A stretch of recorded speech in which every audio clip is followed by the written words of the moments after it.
रोज कार्य में लगाने के लिए, शरीर को सुंदर स्वस्थ बनाने के लिए एक तो अच्छे भोजन की जरूरत होती है जिससे कि उसको ऊर्जा मिल सके।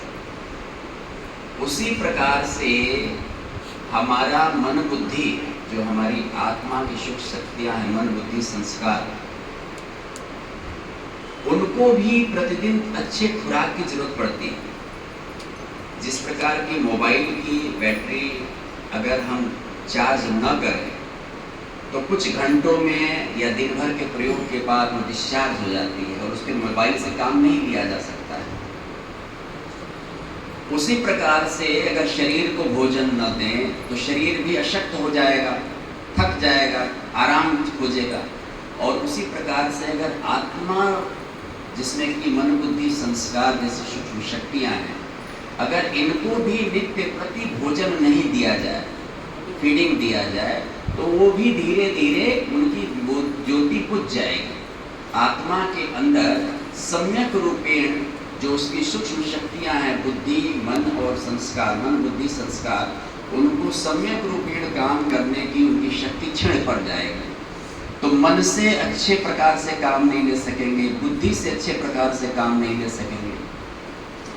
तो मन बुद्धि हमारा अच्छे प्रकार से काम करता रहे, उसकी चार्जिंग बैटरी की बनी रहे, इसके लिए राजयोग एक पद्धति है, अभ्यास है। एक वैज्ञानिक विश्लेषण के हिसाब से माना गया है कि करीब 40,000 से अधिक थॉट्स मन एक घंटे में सोच लेता है अगर उसको छोड़ दिया जाए, 40,000 से। और अगर दिन भर में अगर 10 घंटे का भी अगर कैलकुलेशन करते हैं तो ये 4 लाख होता है। तो ये 4 लाख से लेकर के 10 लाख तक भी जाता है। जो चंचल मन होता है, बुद्धि होता है, जो हमें पता नहीं है, वो अनायास कितने थॉट्स अपने मन रूपी जो हमारा बर्तन है, वैक्यूम है, जगह है, हमारा स्पेस है, उस पर लोड डालता है। और ये कैसा होता है? ये थॉट्स वो होते हैं जो पास्ट में कभी हो गए, पास्ट में कभी हो गए, या जो फ्यूचर में हमारा एक्सपेक्टेशन है, आशाएं हैं, या डर है, फियर है, उसको लेकर के। इस थॉट्स का आज पर वर्तमान में कुछ भी मतलब नहीं है। आज का जीवन जीने के लिए इस थॉट्स का कोई मतलब नहीं है।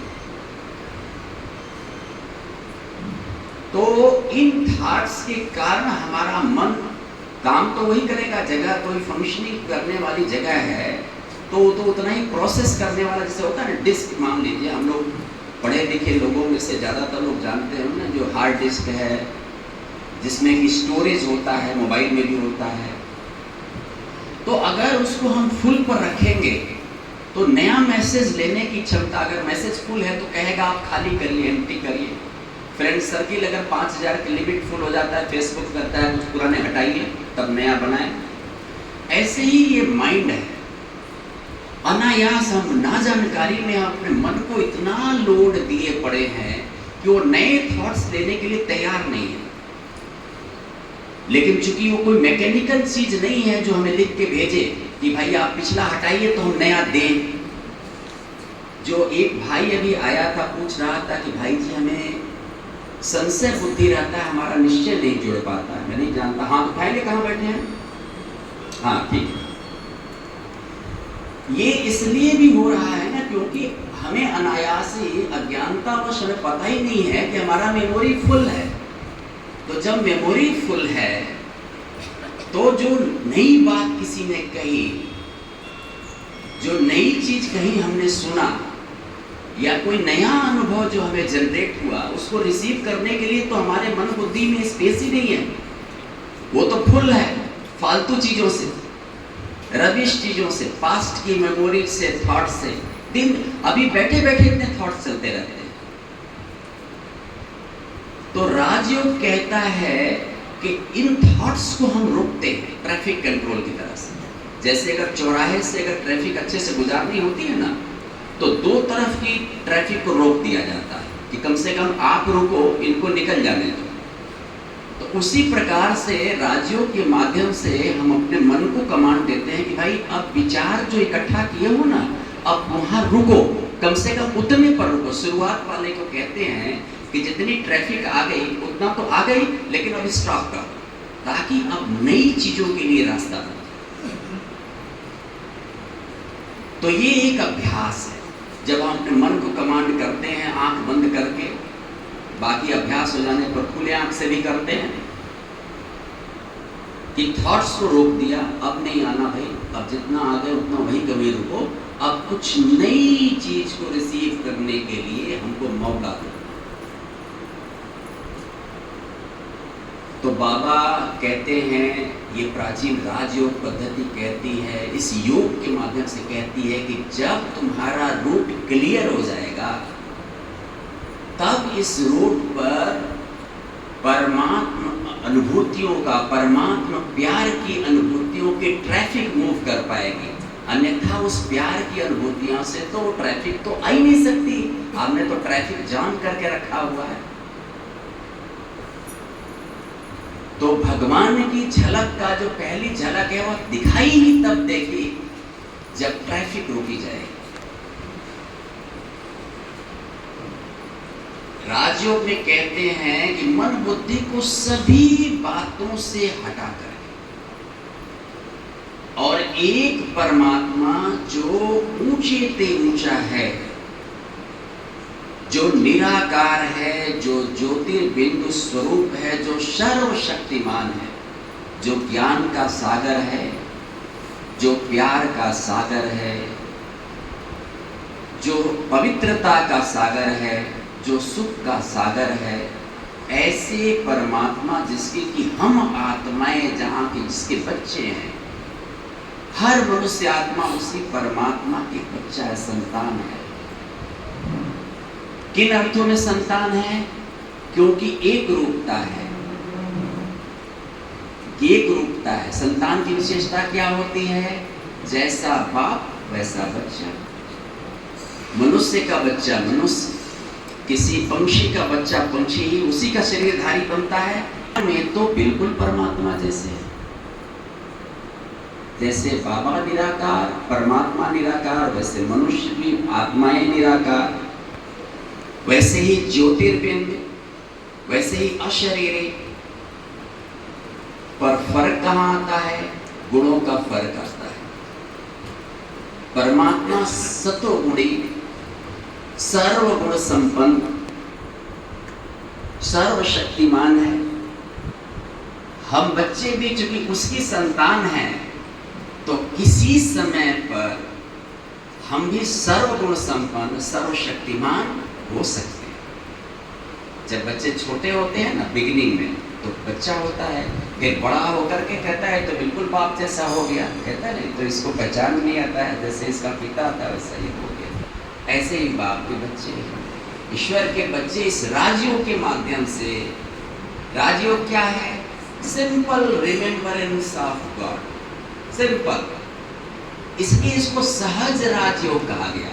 इससे सहज कोई बात नहीं, सिर्फ परमात्मा को याद करने को योग है। और परमात्मा को ही नहीं, किसी को भी याद करने को उससे उसके साथ योग कहते हैं, जुड़ना कहते हैं। जिस किसी को भी आप याद कर लोगे ना, आप उसके साथ इमीडिएटली कनेक्ट हो जाओगे। शायद बिजली के भी स्विच में उतना फास्ट कनेक्शन ना हो, जितना फास्ट कनेक्शन के आपकी आत्मा में का कनेक्शन, जैसे ही उस कनेक्शन के स्विच को आप किसी के साथ याद किए ना, वो बिजली से भी तेज गति से उससे जुड़ जाता है। तेज गति से जुड़ते ही क्या होता है? जिसको याद किया उसके साथ के आपके जो भाव है, वह भाव इमीडिएटली उसके रसायन आपके शरीर में प्रवाहित होना शुरू हो जाए, तुरंत का तुरंत। जैसे किसी दुश्मन को याद किए, आपको कुछ करने की अब जरूरत नहीं है, कुछ भी जरूरत नहीं है, स्विच ऑन कर दिया, बल्ब अपने आप जलेगा। आपने याद किया, काम वो अपने आप करेगा, बराबर करेगा। इसको कहते हैं योग, connection, power of the thoughts. और जितना एकाग्र चित्त हो, अगर चाहते हो कि पूरी की पूरी इस चीज को अपने के अंदर उतार लें, जिसको भी इसी प्रकार से सत्संग है। अगर आपने किसी सदपुरुष के द्वारा आपने याद किया, कभी सत्संग में बैठे हो, आप उससे को याद कर लो, इमीडिएटली आप उससे कनेक्ट हो गए, पूरा सत्र आप उसके साथ जुड़ के सुन सकते हैं।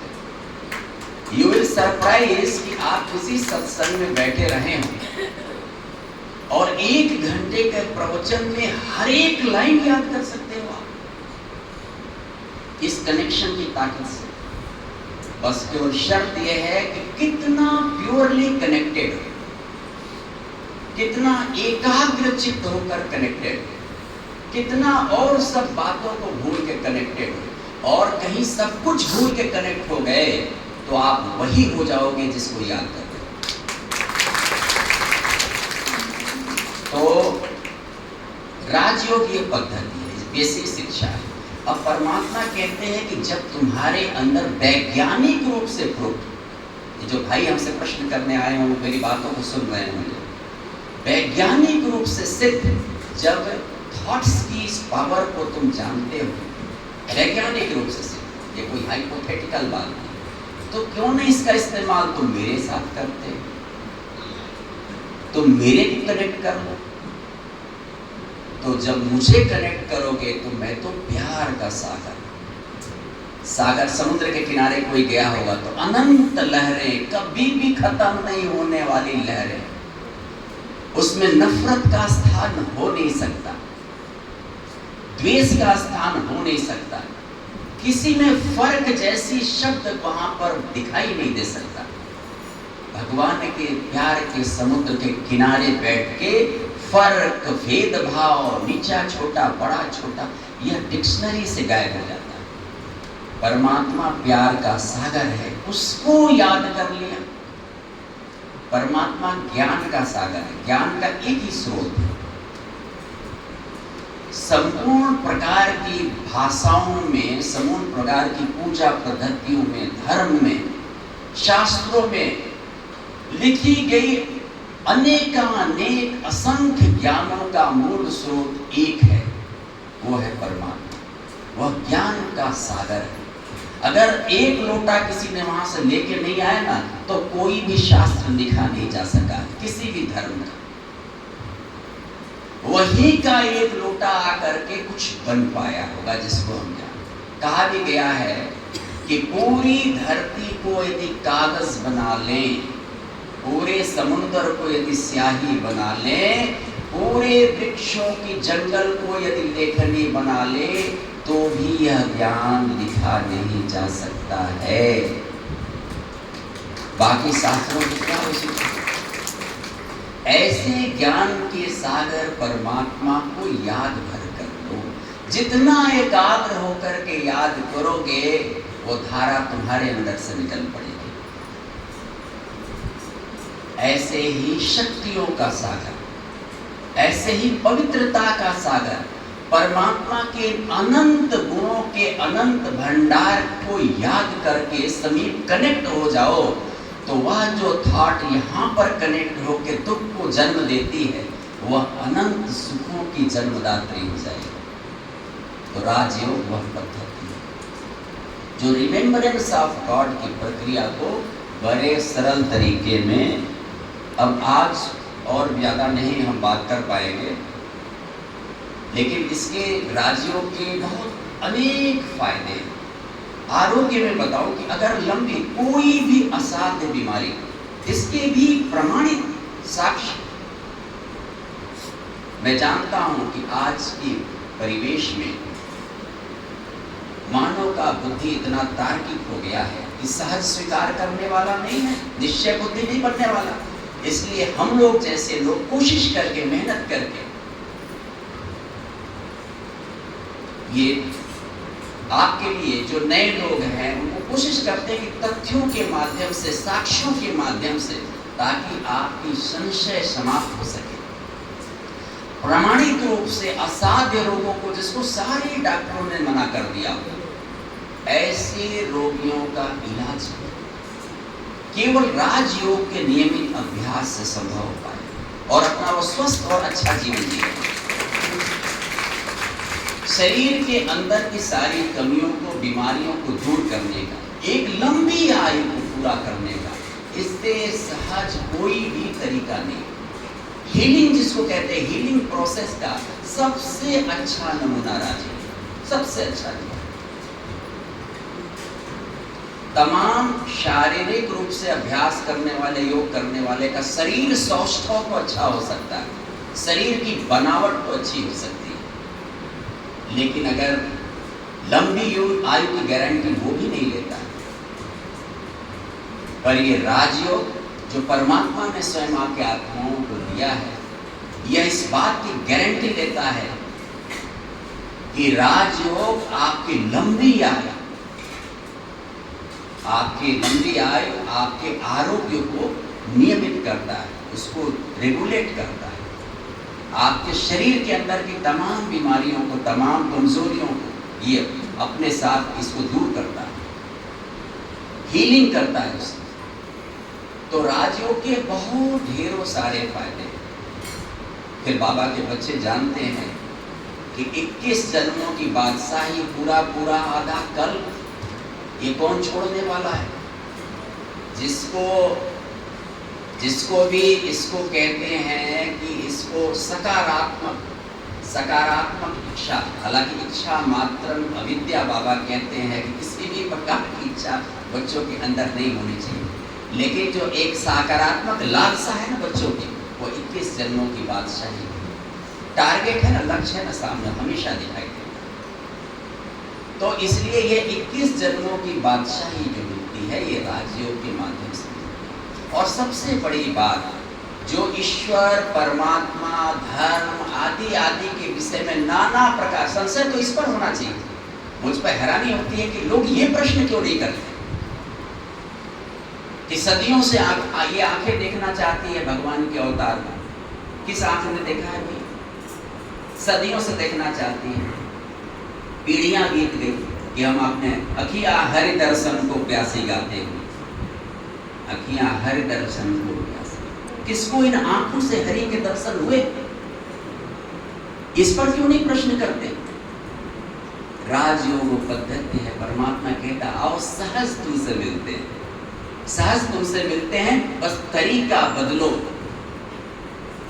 सच्चाई स्वीकार कर लो, सच्चाई समझ लो, स्वीकार करना आसान हो जाएगा। समझोगे नहीं तो स्वीकार करना मुश्किल रहेगा। तो फिर कभी किसी सत्र पर हम लोग चर्चा करेंगे विस्तार से इसके विषय में। आज बस यही समाप्त करते हैं, क्योंकि आज वर्किंग डे भी है। बबलेश भाई, जिन लोगों का सम्मान करना है उनको सम्मान